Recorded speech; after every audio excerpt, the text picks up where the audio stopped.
Chicken chicken হলো এমন একটি জিনিস, সেটি প্রত্যেক বাঙালি পরিবারে ছুটির দিনে হয়ে থাকে। আর এই চিকেনটাকে আমরা বিভিন্নভাবেও করে থাকি। আজকের আমার রেসিপি হলো ক্যাপসিকাম চিকেন। ক্যাপসিকাম দিয়ে চিকেনটা কেমন করে করলে এর স্বাদ হয় দারুণ, সেটি আপনাদের সঙ্গে শেয়ার করব। নমস্কার বন্ধুরা, আমি মানসী, আপনারা দেখছেন মানসী এভরিথিং। এখানে আমি 1 কেজি ওজনের চিকেন নিয়েছি।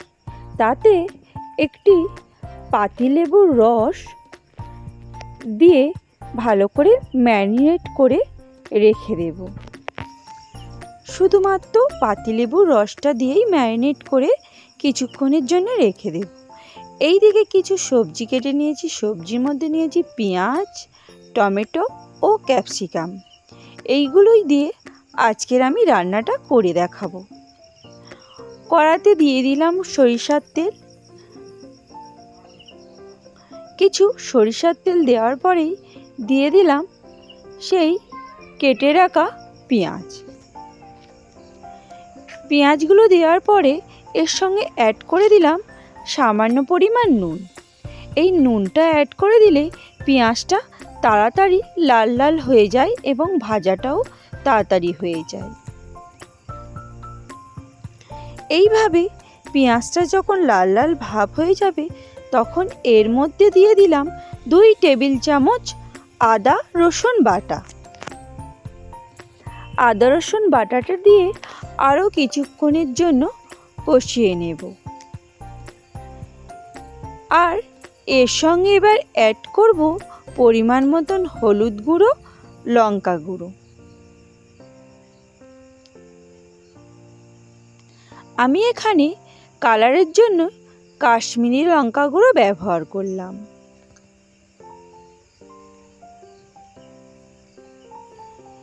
এইবার যখন মশলাটা কষানো হয়ে যাবে, এর মধ্যে দিয়ে দেব সেই চিকেনগুলো। এইবার চিকেনগুলো দিয়ে ভালো করে কিছুক্ষণ কষিয়ে নিতে হবে।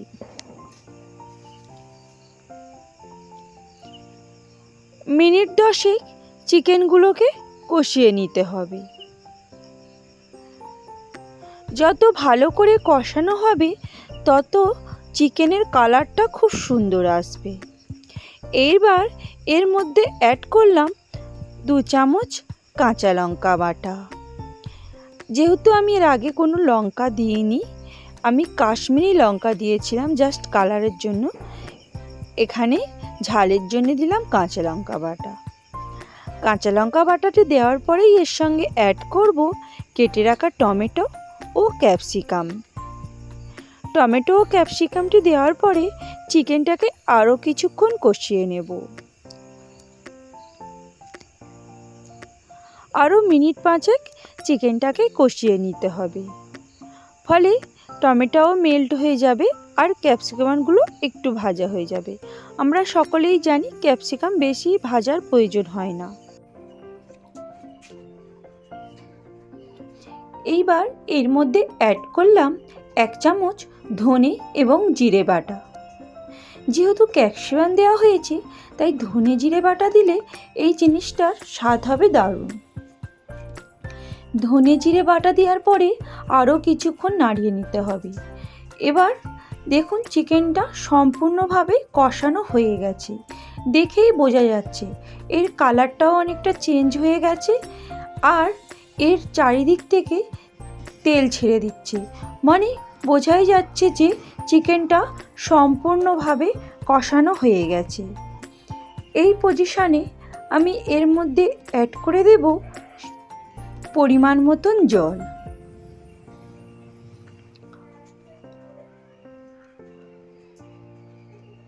পরিমাণ মতন জলটি দিলে চিকেনগুলো প্রপার ভালো করে সিদ্ধ হয়ে যাবে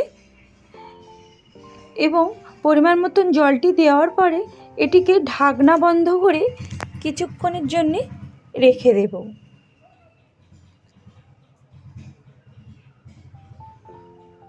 মিনিট 5 জন্য ঢাকনা বন্ধ করে রেখেছিলাম।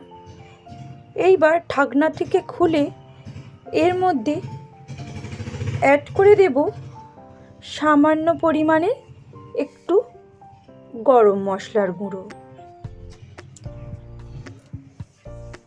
এই গরম মশলাটি দেওয়ার পরেই নেড়ে চেড়ে নামিয়ে নিলেই রেডি হয়ে যাবে আমার ক্যাপসিকাম চিকেন রেসিপি। আমার এই সহজ সরল ক্যাপসিকাম চিকেন রেসিপি কেমন লাগলো আপনাদের অবশ্যই কমেন্ট করে জানাবেন, আর আমার পাশে থাকার অনুরোধ রইল। সকলে ভালো থাকবেন, সুস্থ থাকবেন। আবার আসব নতুন আরও একটি রেসিপি নিয়ে। এখনকার মতন রাখলাম। সমস্ত ভিডিওটি দেখার জন্য অসংখ্য ধন্যবাদ।